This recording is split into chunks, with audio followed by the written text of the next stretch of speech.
Hi everyone, in this video I just want to talk about signs from spirit that manifest through animals and insects. So maybe you've had a situation where you've seen something like a really unusual animal sign, or you've seen an animal and you've thought to yourself, wow, I don't usually see that kind of amazing butterfly or that kind of bird, so something like that. What in my experience can happen is with animal signs or other types of signs is usually you see one really strong one, and it will really catch your attention because it will be really unique. So say for example, where you live, you never normally see any kind of unusual butterfly. You might see small white butterflies all the time because they might be in your area, but one day you're thinking about someone that has passed away that you knew, and obviously they're no longer on the earth plane, and you're thinking about that person, and then you see this incredibly bright, colourful turquoise and black, for example, butterfly. That when you see that and you feel something with that and you think of whatever you think of in that moment, it's usually a sign of some sort for you. It's usually a message. So there are lots of different kinds of signs. Sometimes you'll be asking for a sign about something. So say, for example, you're struggling with your finances and you ask for a sign, and then a few days later, a ladybug lands on your hand. That's usually a really good sign that things will pick up financially. There's ways that things will happen that you will just know intuitively that it's unusual. So I've had many of my clients tell me about different animal signs that they've had, and in all of those situations, the animal that they encountered across their path or that they found was not a usual thing that they would find.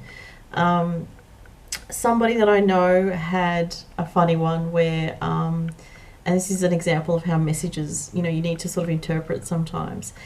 Somebody I know was having a bit of financial struggles around the end of last year, probably around November, and they saw in the most unexpected place a turkey, like a live turkey just walking around. And I mean, this is not a place where there's ever any turkeys walking around, but he said to me that he knew that that animal sign meant that at Christmas time things would be much better for him financially, and it actually worked out that way.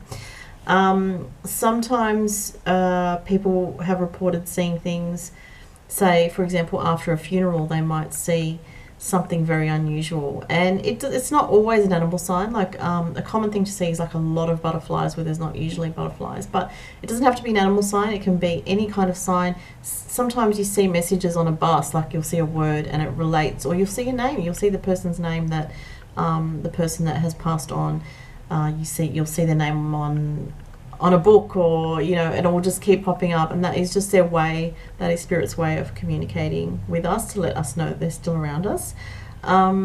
But also just another thing for people that have pets, and if you have a cat or a dog, cats are really sensitive to psychic energy, and they often will act really strange. They'll act quite scared if they pick up on spirit, so they might start looking around and acting really skittish if they see that there's a spirit around them. They'll react that way, and you might go, gosh, what's wrong with my cat? It's just picking up on spirit. And dogs can also have reactions like that as well. They can act very scared, but because they may not understand what it is that they're seeing, because they're perceiving that energy. So if you live with a cat, an indoor cat or a dog, pay attention if you're getting signs and they're reacting as well. Usually that will be a big sign that there is spirit activity around you. There are loads of different animal signs, and there's some good books that you can get. I know Dr. Stephen Farmer has written a book called Pocket Guide to Spirit Animals. Actually, I have that book here. It's this one here. This is actually quite a good book. I find there are some Australian animals in here if you're in Australia. But often you can work out the message yourself. You can Google it as well. You can Google different animals. So yeah, I just wanted to do a really quick video about that. If you have any questions, just post below. And let me know your thoughts or your experiences if you've had any unusual signs, or if you're trying to work out, what a particular animal sign might be. Thanks for watching.